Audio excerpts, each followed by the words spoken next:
السلام عليكم ورحمة الله وبركاته. ازيكم؟ عاملين ايه؟ اخباركم ايه؟ يا رب كده تكونوا بخير وتكون دايما وصفاتي بتعجبكم.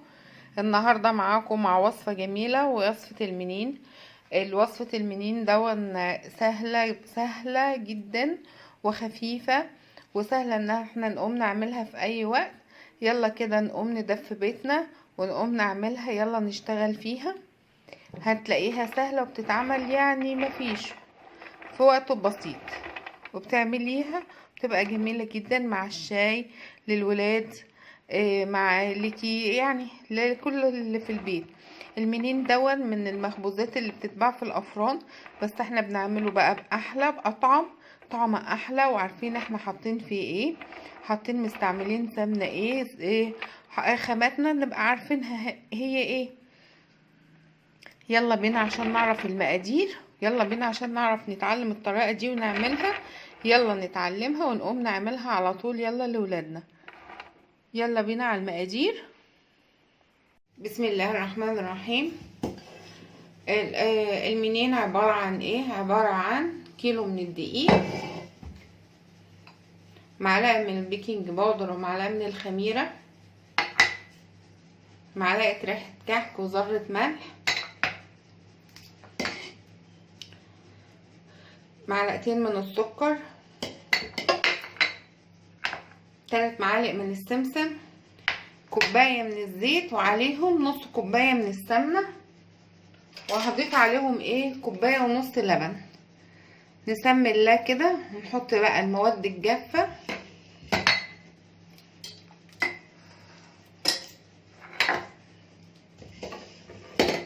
نحط ريحة الكحك والملح، ونحط السكر والسمسم والخميرة والبودر،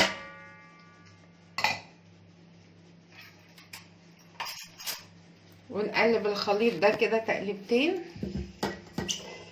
كده، المواد الجافة بس تختلط مع بعضها تمام كده. وهنا دي السمنة والزيت. الزيت انا سخنته، ولازم يكون زيت نوعه جيد، يا ريت يكون زيت ذرة لو متوفر، مش متوفر زيت عباد بس حاجة تكون نظيفة.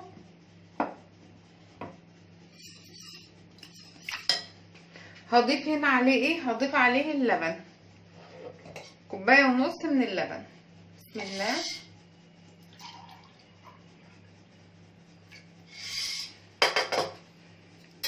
بس السمنة تدوب بس كويس، ونضيف عليها اللبن.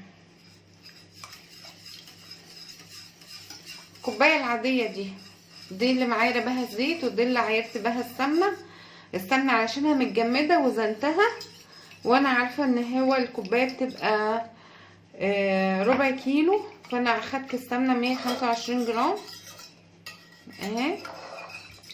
هعمل ايه بقى؟ هحط اللبن بسم الله، واخلط الخليط ده كده مع بعض. قلنا كوباية ونص،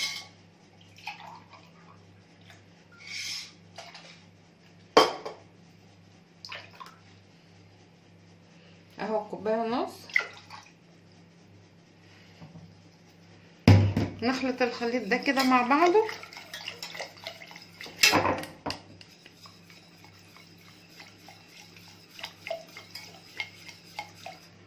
وننزل بيه على الدقيق.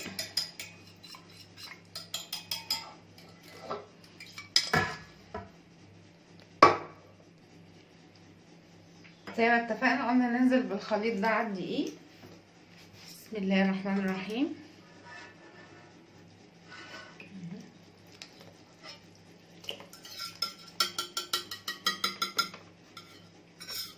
كله كده، واعمل ايه؟ اعجنه مع بعضه. هي المقادير سهله وبسيطه، والطريقه برضو سهله وبسيطه كده. العجينه خلاص اتعجنت، شوفها. بسم الله الرحمن الرحيم.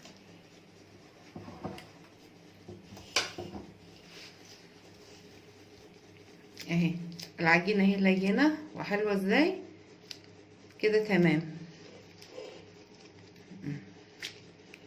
كلها لينه اهي. تمام، اخدها بقى اسيبها ترتاح حبه واشكلها. بعد ما العجينه ارتاحت كده سبتها كده ربع ساعه. ماشي، اخد منها جزء بسم الله افرده، قلت على بلاستيك وممكن عادي على رخامه عادي. بسم الله الرحمن الرحيم.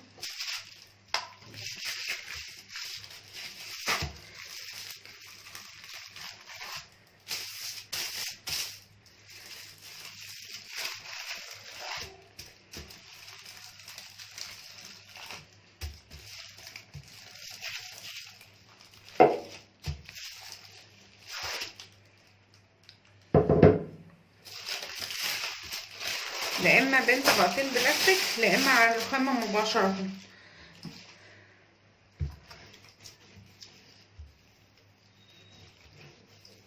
هو البلاستيك حلو ان انت لما بتحبي تلفيها لاي اتجاه تبقى سهله معاكي.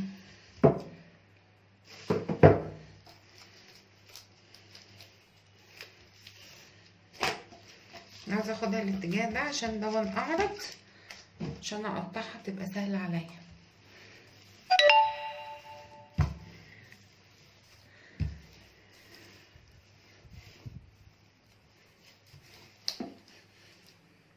كده هعمل ايه بقى؟ اقطعها بالسكينه مستطيلات كده متساويه، شيل الزياده دي كده ومستطيلات كده متساويه.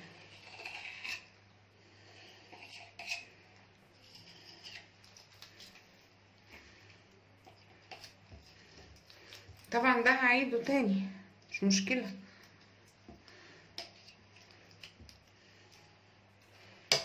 واجيب العجوه،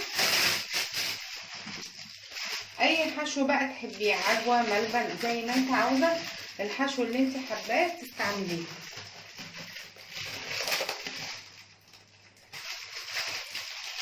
العجوه بتاعت البلح المجفف الطمر زي ما متوفر معاكي.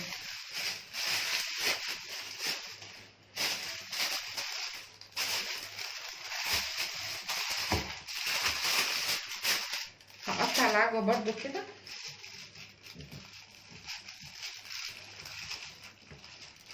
العجوه دي طريه مش جامده ولا حاجه، بس انا كنت مفرغاها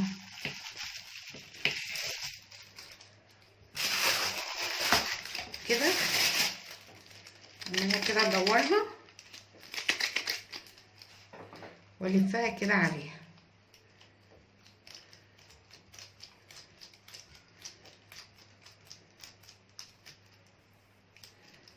كده اهو. تمام، اقطع بقى الزياده كده. شايفين ازاي؟ واقفلها كده. اخلص دول واجي اقولك هكمل بقى الباقي ازاي. عملتهم اهم كلهم بالشكل ده اهي. اعمل ايه بقى؟ هي خلاص اهي كده الفتحه قفلت. اعمل ايه؟ اضغط عليها كده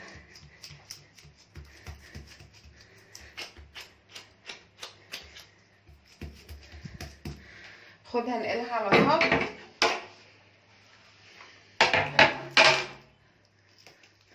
هو مش شرط ان الصاج يكون مدهون ورق زبده، مفروش ورق زبده اقصد او سيليكون، بس انا دايما بفرش الحاجات دي عشان احافظ على الصاج، لان انا هدهنها ايه؟ هدهنها بيض ولبن، فعشان احافظ على الصاج كده. واخد التانية برضو نفس الحاجة اضغط عليها كده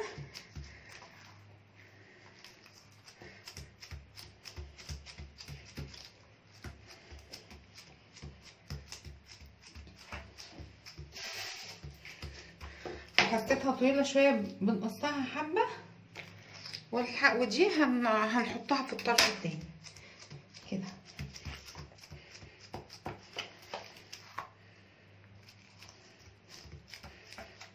تبقى متباعده مش لازقه في بعضها، عشان لما تستوي تبقى حلوه، ما تبقاش معجنه ولا حاجه. شيل الزياده دي كده ونحط الحرف اللي احنا شلناه من هنا اهو. شايفين العجوه اهي في النص ازاي؟ هظبط كله بالشكل ده واعمل ايه، واخده اقطعها، لا اما بعجلة البيتزا كده. انا بحب الشكل ده، بيبقى شكلها حلو فيها الجرنشة دي كده.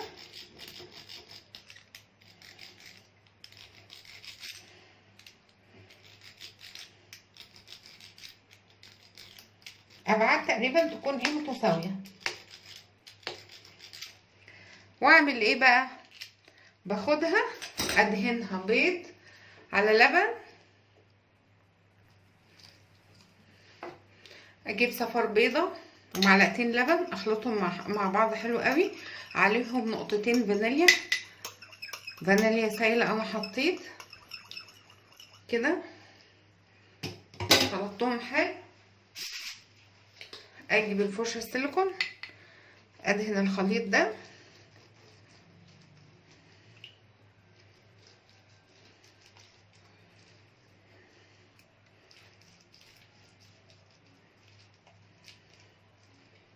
انا بقى بحط ورق الزبده او السيليكون علشان البيض اللي يقع ده ما يبهدليش الصاج،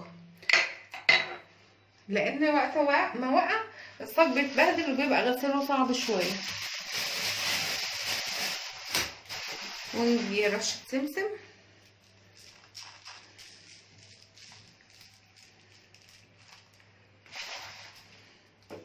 نكمل كل الصاج بالشكل ده. شرحت لكم بتتعمل ازاي، على فكره ممكن بتتعمل زي ما هي كده، تخبزيها زي ما هي، مش شرط ان انت تبططيها، ممكن تخليها اسطوانات كده، تبقى اسطوانه كده بيبقى برضو شكلها حلو قوي. بس تعملي فيها ايه، يعني مثلا دي اهي هتخبزيها اسطوانه، تعملي فيها ايه، ترققيها شويه، يعني تخليها شويه رفيعه، مش تخينه قوي كده، تبرميها كده. شايفه لما اتبرمت عملت ازاي اهي.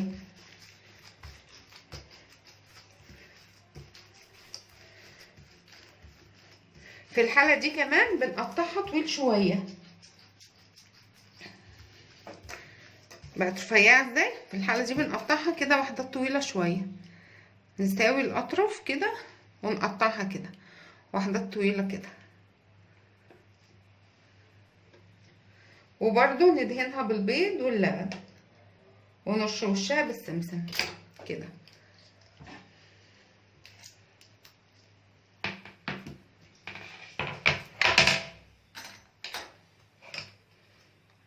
نرصها كده في الصاج